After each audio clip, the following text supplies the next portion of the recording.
Čaute lidi, vítám vás u dnešního videa a dneska si ukážeme moji pyrotechnickou výbavu.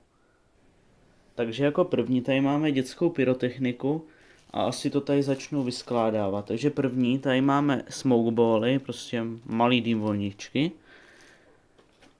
Pak tu máme stroboskopy, těch tam je několik krabiček, tak já je postupně budu vyndávat a už je nebudu komentovat. Pak tu máme žabáky, to jsou takový, já bych řekl, že jako koberečky, má to 20 ran, tady je napsaný, myslím, jo.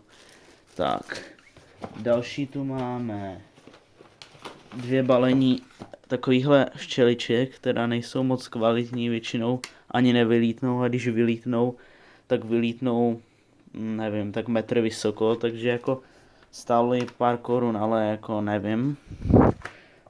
Tak, pak tu máme meteority, to asi všichni znají, těch tam je taky víc balení.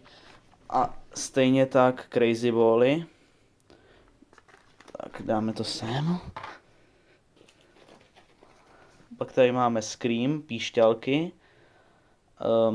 To jakoby zapálíte a ono to jenom tak hvízdne. Já to mám rád docela. Mám tam ještě jednu krabičku, myslím. Tady jsou zase crazy bally. To je Tasmanie. To asi znáte, to je něco jak včelka, to se prostě roztočí a dělá to takový hezký barevný efekt. Co tu máme dál? Pak tu máme 2 krabičky Dum Bum Nano. To jsou takový úplně pidi petardy, něco jak Pico Pirát. A stejně tak tady, to jsem ještě neměl, RC1, ale myslím si, že to bude něco podobného, kolik tam je v tom balení kusů. 60 kusů, tak to budou asi jak Pico Pirátci. Pak tu máme pár krabiček bouchacích kuliček, jen tak pro zábavu. Další včelky, ale tohle jsou jenom takový ty, co se točí, něco jak ta Tasmánie.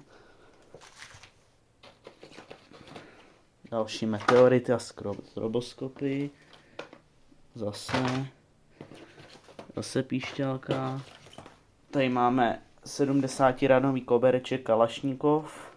Doporučuji, jsou tam 5 koberečků a každý z nich má 70 ran a má to docela dobrý rány na to, jaký jsou to malý petardičky.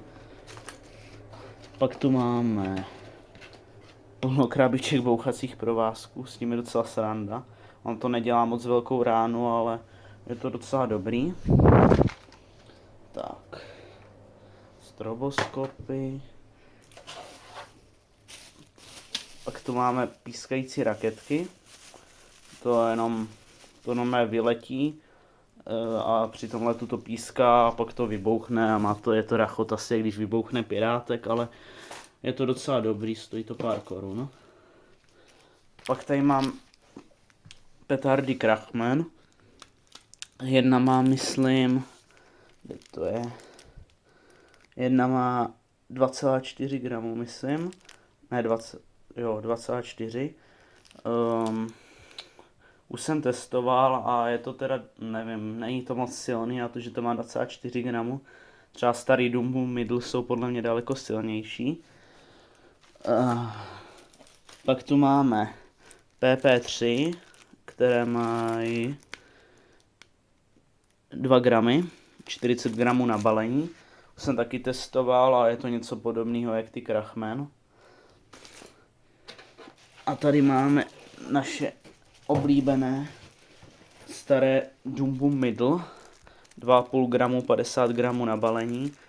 Stály mi asi nějak 200, což ještě není zase tak špatný. Minulý rok jsem je kupoval za 3. A vrhneme se na druhou krabici od bot.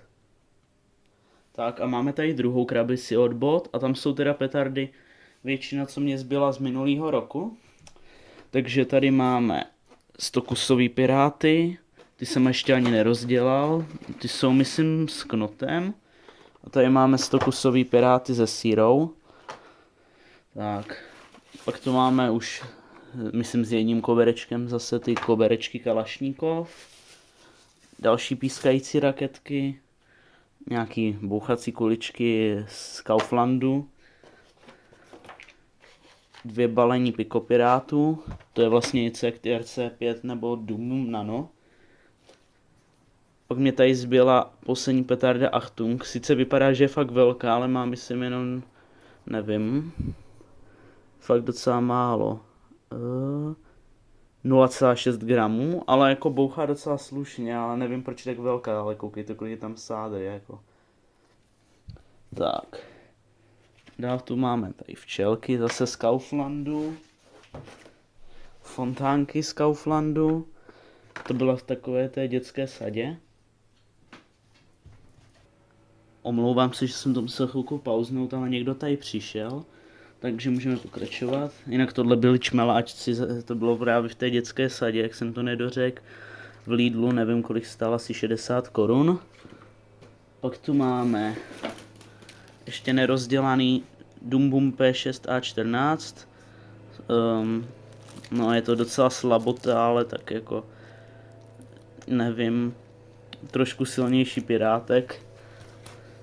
Pak tady máme bohužel nový Vipery, který má jenom půl gramu a nevím kolik, 10 gramů na balení, což je fakt málo, ale tak aspoň něco.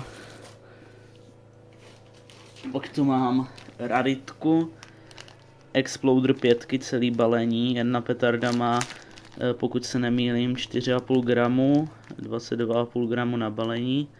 Toto má i trošku počkat, no nevím. A je fakt silná, mám je rád. Minulý rok jsem měl ještě jedno balení a to jsem celý odpálil a tohle si právě šetřím. A určitě budou ve videu nějakým. A pak tu mám plno zbylých petard, můžeme si něco ukázat. Tady je stará minibombka. Tady jsou ještě nějaký Dumbum Middle starý. Angry Bulldog, ty jsou fakt hodně dobrý, ty doporučuju. Tady je PP3, myslím, nebo jak se to jmenuje? Ne, FP3. Ona má 1,8 gramu a má krásný zelený záblesk. Už mám, myslím, jenom jednu. Tady jsou C4, to je něco jak je C05. Tak. Tady je plno hrozných ne, tak mám jich víc, tady jsou další. Tady jsou ještě nějací piráti, Dumbum Micro, já můžu se podívat. Pirate bombky, to jsou fakt špatný. Bombky, to je něco jak Viper. Ale to asi všichni znáte. A to je zatím teda vše. Ještě tam mám jedno balení římských svící, ale to vám asi ukazovat nebudu. To jsou normálně nějaký obyčejný z Kauflandu. A ještě mám právě v plánu to, možná si koupit Mystery Box od Vilomenin. Ale jako chtěl bych se vás zeptat, jestli náhodou nevíte, jestli jste to měli, co tam všechno může být. Vím, že třeba před 2 rokama se tam mohly mít i starý Dumbumky 5,5 gramový, ale to už si tam myslím, že už tam nedávají, že už to ani nemají na skladu, tak bych byl rád, kdybyste mi o tom něco napsali do komentářů. A to by bylo pro tohle video vše, dejte like, odběr a čau.